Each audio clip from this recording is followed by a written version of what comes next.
All right, Shellheads, the time has finally come. Mutant Mayhem has hit theaters, and guys, we are here to talk about it. This is going to be our full and complete spoiler review of the movie. And guys, if you're just looking for another talking head to get their opinion on whether or not you should go and see this movie, then let me just tell you, go see this movie. It is wonderful. The voice acting is phenomenal. The animation is phenomenal. The soundtrack is phenomenal. And guys, it is fun for the whole family. There were youngins in the theater that really seemed to have a good theater experience, and this is surely an enjoyable experience for older fans that grew up on the 80s and 90s stuff. So absolutely go see it. Pause this video, do yourself the favor, then come back and let's talk.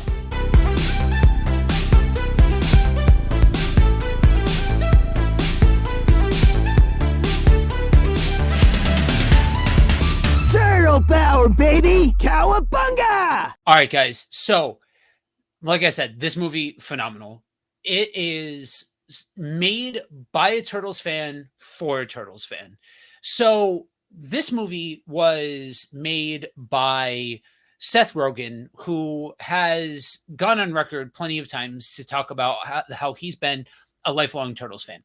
And you can tell that he grew up on the 80s and 90s stuff, because some of those same notes that made a whole generation of us fall in love with the Turtles in the first place are present in this movie. Now, I'll be the first one to admit there's a lot different about this take. They really depart from some of what is known as the classic origin of the Turtles. And to be perfectly honest, guys, I am here for it. We all have seen the classic iteration, the samurai ninjutsu master, the ancient blood rivalry, all of it. We've seen all of that before. So why not lean into what makes one of the things that makes Turtles so endearing and create something new for a whole new generation of shellheads to be born? Guys, there is so much about this that really screams a modernization of the 80s cartoon. One of the things about the 80s cartoon that's so present throughout all 10 seasons is the distinct character attributes of all four Turtles. That Leo is the leader, Donnie is the tech guy, Raph is the brooding guy, and Mikey is the comic relief. And you could definitely see non-fully formed versions of these character attributes. They even made a joke about some of that stuff when Leo is trying to figure out how to be a leader, and he's using what they call Batman voice, and they're busting his chops about it. And Mikey is the comic relief, and Raph is actually given some dimension. One of my biggest problems generally with Raph is he tends to be the stoic, almost whiny, broody type, and it is unbearable sometimes.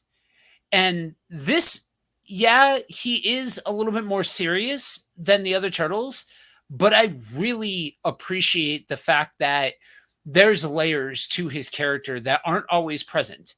And Donnie is the fledgling tech guy. Like, he's still into tech and all of that kind of stuff, but he's still learning. And that really shows the fact that Seth Rogen set out with a specific mission in mind, and that was to return the teenage into Teenage Mutant Ninja Turtles, and to be able to provide that experience for people, because the reality is that very seldom within Turtles media do we get actual teenage versions.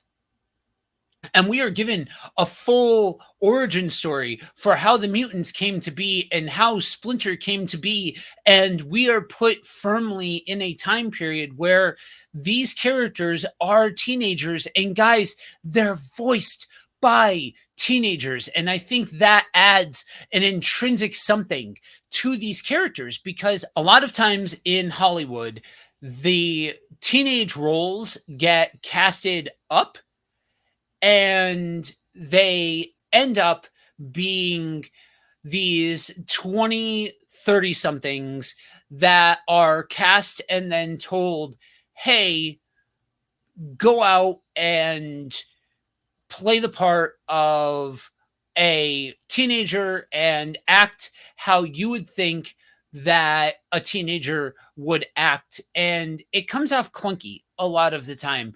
But if you look at the cast list for this movie, all four characters are voiced by teenagers. And that brings out a natural fluidity to the fact that you have these characters that are using colloquialisms and banter that kids would be using. And guys, that's nothing new to the Turtles. Take a look at the 80s cartoon. What did it do? It used 80s lingo. What did the 90s movies do? It used 90s lingo. What did the 2000s? And so on and so forth. So it should come as no surprise that a bunch of teenagers are going to act like teenagers, are going to speak like teenagers.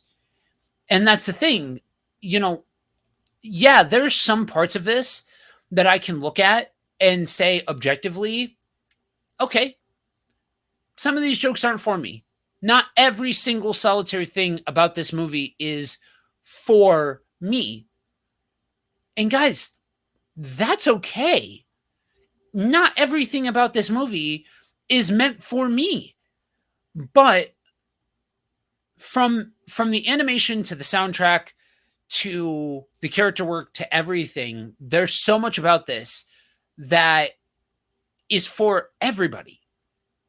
I, for one, absolutely adore the modern versions of animation that we are getting that kind of leave Disney's animation style in the past. This very much is reminiscent of Into the Spider-Verse. And one of my favorite parts about those two movies were the animation style. And I think for this very much looks like what somebody with a notebook would sketch and then fill in with marker. It honestly looked like a teen drew this. And so it added something. Some of the line work was so rough cut that it worked. It added a visual dynamic to the whole experience that lended to the overall quality of the movie. Even with April and Splinter, I could appreciate the fact that it wasn't the tried and true origin story, but you could still see bits and pieces. Like I said, we've had the classic origin story. We've had the ninjutsu master. We've had the ancient blood feud. We've had all of that. So why not do something different? You have this rat from New York City who all he's ever seen is people hate him. And so he thinks that humans are evil. And it might be the cynic in me, but I actually really appreciated the fact that they gave some actual substance to this idea that humans can be very judgmental, that humans can hate what they do not know or what they do not understand. And I appreciated the fact that they gave April a very real response of, hey, if you didn't save me, I probably would be afraid of you. And we made April a reporter, but a reporter for the high school newspaper. Again, we are in high school here. And we give her this backstory that gives her a character arc and something to develop that, honestly, guys, for as much as some Turtle fans lord the 80s and 90s versions of the Turtles, this is something that actually allows for April to have a character arc and to have some development and all of that kind of stuff. Honestly, I thought, before we even get to her voice acting, I thought the way that they handled April was phenomenal. April is voiced by Ayo Adibri, who, for those of you who are fans of The Bear, she plays Sid from The Bear. And side note, if you haven't watched The Bear, go watch The Bear. That show is one of the best things that's hit TV in quite some time, especially if you're from the culinary world. But the way she speaks and the cadence in which she kind of has this awkward dialogue, and it almost comes across as stream of consciousness, I thought that they did a brilliant job of bringing that to the actual character. It was like they took this character and allowed her to make it her own. And that was something that lent to making this feel like a real character. And I'm a big fan of her in general, but the way they handled that, absolutely phenomenal. Absolutely great. And with Splinter, he's an overprotective dad. For as much as you can appreciate the Turtle story, April's story, it's very transcendent. You know, if you are a teen or you've been a teen, you know the struggle of wanting to fit in. You know the struggle of feeling like a misfit. You know the struggle of feeling out of place and not being popular and all of that kind of stuff. So the fact that they brought those themes forward really made a lot of sense. In the same way, Splinter's an overprotective parent. Yes, hinging on xenophobic, but we covered that. That makes a lot of sense. All things considered, he is a mutant that people tried to kill, and it would make sense that he would fear people. And there's this overarching story of don't go out of the sewer, otherwise humans are going to try and milk you. And it's a joke that they really carry through the entirety of the movie, which, again, that and the puke girl thing, probably the 2 points where I could look at it and be like, not my humor. That's okay. Not everything has to be for me. I'm not going to get lost in the specifics. And honestly, this movie is a fast-paced, frenetic 99 minutes. You know, I am one of those people that thinks that Peter Jackson did a great disservice to the world of cinema by normalizing 3.5, 4+ hour long movies and calling that an epic. I call that a time suck. I am not a fan of overly long movies that just belabor the point. So I'm not saddened when I see a movie that is short, but a lot of times it can feel rushed if a movie is short. We're talking sub 2 hours. And this felt like a very tight 1.5-ish that, yeah, went a lot of different places, but I think did a brilliant job of covering all of the bases that it did, because this established the world. This created the atmosphere in the playground that we are going to play in for the next 2 movies and for the series. And guys, this was the opening salvo, and I am here for it. Before we get into the actual movie itself, one more thing that I wanted to touch on was the soundtrack. Guys, the soundtrack is awesome. I loved the fact that Nine Inch Nails lead singer Trent Reznor was the guy that made this soundtrack. He worked with a couple of people, but it was mainly Trent Reznor who created the soundtrack. Blows my mind. But you had a mix of modern music, you had 90s music. Guys, we got the ninja rap. The ninja rap came back, y'all, and I am not the type of person that cheers or makes noise during a movie. I'm just not. I audibly made noise when Go Ninja, Go Ninja, Go started playing.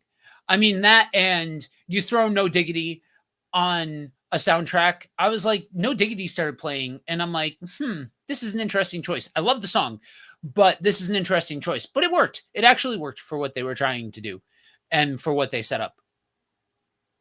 And, guys, all in all, I think this movie really did a lot to establish a whole new generation of turtles. I think this movie did a better job than some of the more recent versions of the turtles in creating something different, creating something new, creating a new environment that a generation of Turtles fans can call their own. Now, mind you, I know that every version of the Turtles has fans, and if you like any particular version of the Turtles, awesome, phenomenal. Because you know what? If you walked away from this movie saying, oh man, that was a little kid version, guys, you can see over my shoulder that there is a copy of The Last Ronin, that there is a figure from the 87 series. I love grittier takes. I love the nostalgia of the original series. I love all that stuff. But in order for those versions to stay alive, in order for us to get the IDW comics, in order for us to get Last Ronin, then we need to be okay with these different versions of the Turtles keeping the IP alive and creating new fans. And that's what I think this did expertly. So let's jump into the actual storyline. We open up with TCRI, and I love the origin story that they did. I thought it was really interesting that they made Baxter Stockman and Superfly two different characters. That's, to my knowledge, never happened before. I don't remember ever seeing it where where Superfly and Baxter are two different people. But I was here for it, and I think Ice Cube did an amazing job as Superfly.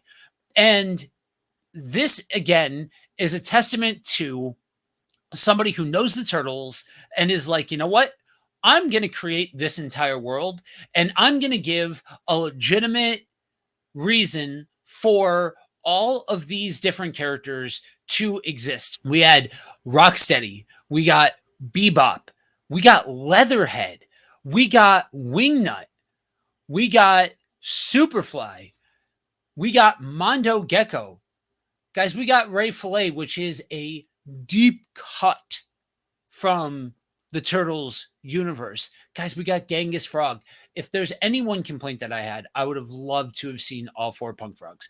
I loved that they pulled that, of all things, out of the 80s cartoon. For those of you that don't know, the Punk Frogs are a quartet of frogs that are mutated by Shredder to combat the Turtles, and they're all named after warlords from throughout history, and one of them is Genghis Frog. And so I just thought that was so clever to give a reason for all of these different mutants to exist, because I think that they will continue to play a very significant role in the movies going forward. But again, we'll get there. So we get the TCRI building that blows up, and Baxter Stockman is killed in the explosion, and we have the ooze fall onto the turtles. And y'all, I thought that was very legitimately done. So we cut forward then to the turtles, who are now teenagers. And we have them going out and gathering supplies. And again, a la the 80s cartoon, where you have a lot of different scenes where they're eating, they're drinking, they need supplies, and they're using their stealth skills to go gather materials. And it really felt like a modern take of the 80s cartoon, where yeah, they're going to eat, they need stuff, and it gives weight to the world and how they go about getting stuff for the lair. And I, for one, feeling like a lived in world is does so much for me to really immerse myself. I loved this point. And you have them being kids, you have them being teenagers, and you have this scene where they go to see Ferris Bueller's Day Off in an outdoor video, and you can tell that they really want to be a part of the human world. And I thought that was an interesting dynamic to bring forward. I thought that that did a lot for giving them personality and establishing their motives. And so they get caught by Splinter. Splinter being the overprotective dad, they get grounded and then get off from grounding. And we have one of my favorite scenes in the entire movie. It is the Fruit Ninja scene. They are messing around with their weapons. It's from the commercials, and except for the commercial was intercut with another scene that happens later. But I really like that they are imperfect with their weapons, that they are training, and that they would be videotaping it. This makes sense that they would be recording it. And so you have them messing around, and a stray ninja star goes down and hits April O'Neil in the helmet.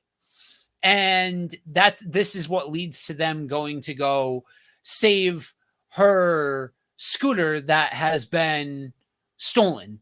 So this is where we have their first foray into crime fighting, into what is going to become standard practice for them, but we need to see them cut their teeth someplace. And I thought that this was a really good way of establishing that. Again, with April, I love the sarcastic banter between the two of them. I love that this is something that you're seeing their relationship grow, and you see the fact that both the turtles and April kind of have selfish motives to begin with, that this isn't all selfless, and there's actual depth of character here, and they're flawed and all of that. I really appreciate the fact that they made April a POC. So I can tell you, as an East Coaster, it really wouldn't have made a whole lot of sense for April to have not been a POC. I'm just throwing that out there. And I know different people, and I struggle with calling them fans, have had a lot of takes about all of that. But I, for one, thought it was a great modernization and a great shout that they made her what they did as a whole character. Like, they made that character into something that, yes, was different, but in a great way. And that, to me, is part of what makes having different generations of turtles a beautiful thing. And so you have the Turtles taking on this entire mob and taking them out, and you get the first establishment of they're going to work with April to take down Superfly, and April can record it, and so she can overcome the whole puke girl thing, and they can be celebrated and accepted and all of that kind of stuff. And you kind of get this growing relationship. And even with the scene where they are rescuing April's bike, they're imperfectly fighting them. They're not like ninjutsu experts. Yes, they take care of business, but it's not something that's so cut and dry that the bad guys never had a chance. I really thought that they made it so that way these are people that are learning. And so this leads to the Turtles meeting the rest of the mutants and Superfly.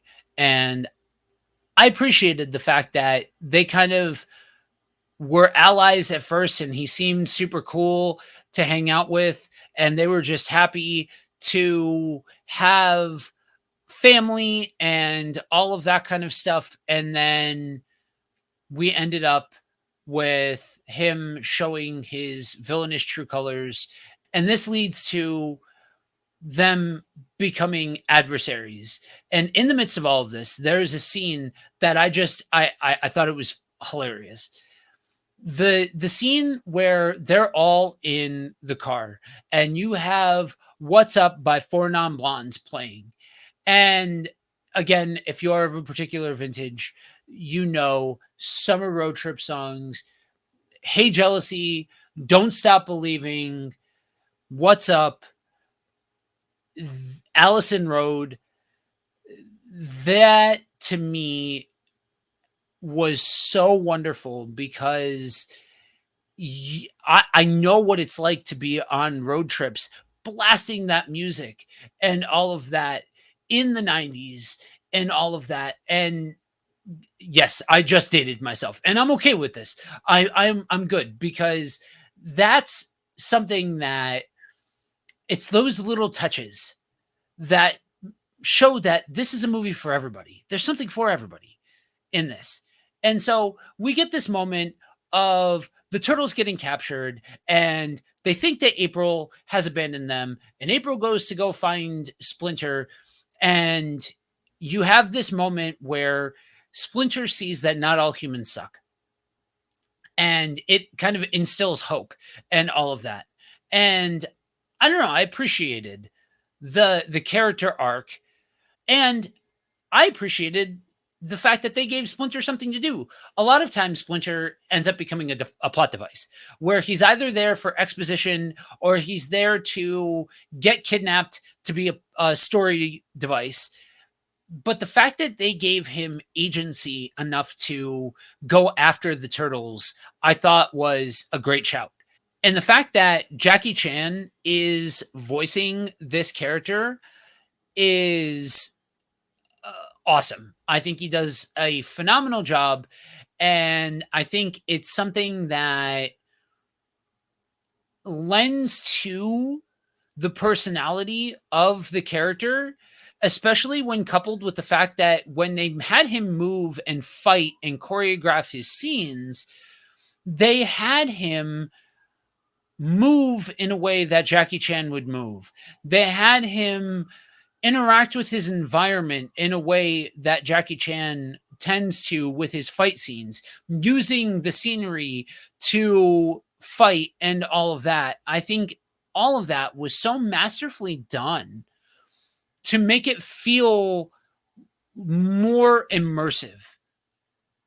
And so we get what ends up being the final kaiju battle, Save the Turtles. They go up against the giant kaiju monster, and the mutants realize they don't want to be evil.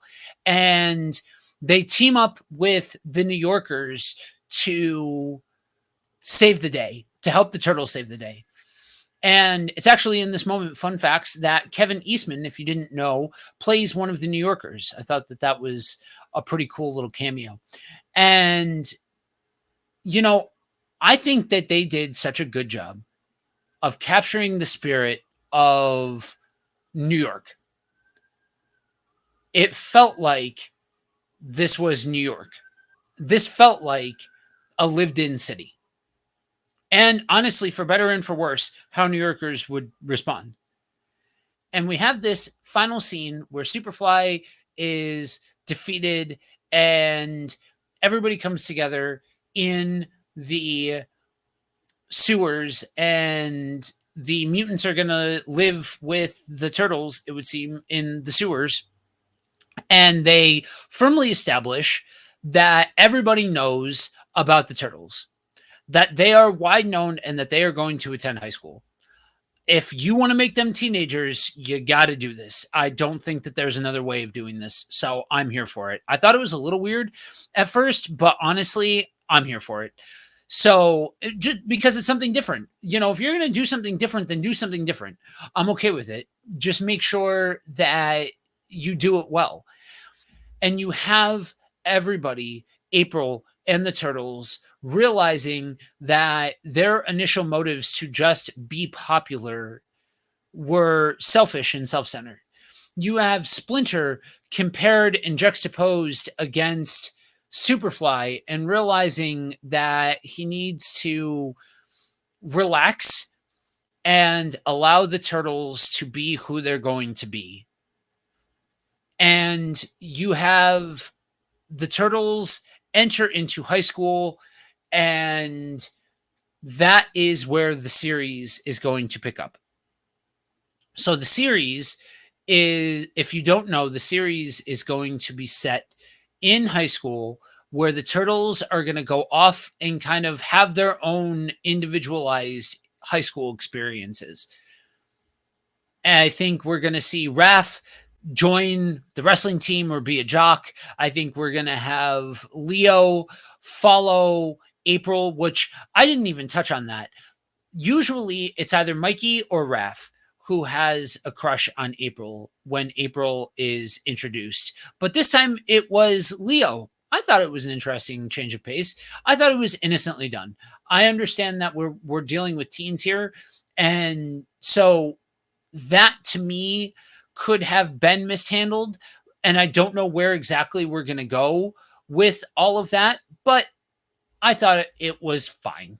So I think Donnie is going to go off, do something tech related. Leo may become a reporter with April. I don't know. And then we saw Mikey with improv class. And we're going to see an individualized experience. And I think it's going to be that mid-credit scene that's going to bring them back together. So the mid-credit scene showed Shredder. I personally love that this initial setup had nothing to do with Shredder. I loved it. And honestly, it's not surprising to have him be portrayed as a lackey, because seriously, most depictions, Shredder has been depicted as a lackey. If you look at the 80s cartoon, that he was the lackey for Krang. If you look at the comics, Shredder is more of a title that's passed from character to character rather than one continuous person. And so we see in the post-credit scene, Cynthia Utrom call for the Shredder. For those of you who are eagle-eyed TMNT fans, that last name should be familiar. Utrom is the name of the race of Krang's people from Dimension X.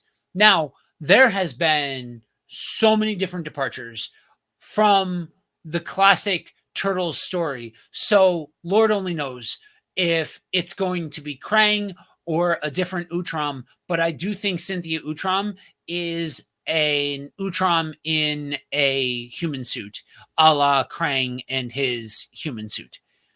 And I think part of what we're going to be building towards is a third movie, full-on war with Dimension X, where we're going to get the Technodrome. We're going to get a full-on invasion where the Turtles need to save the day. And honestly, in the midst of all of this, it leaves room for Shredder to recruit some of the characters that ended up becoming good guys that are classically bad guys. Bebop, Rocksteady, Leatherhead. all of these characters are usually bad guys. And I don't think that that's necessarily a bad thing that we left the door open for more storytelling. So let's just let the storytelling take place.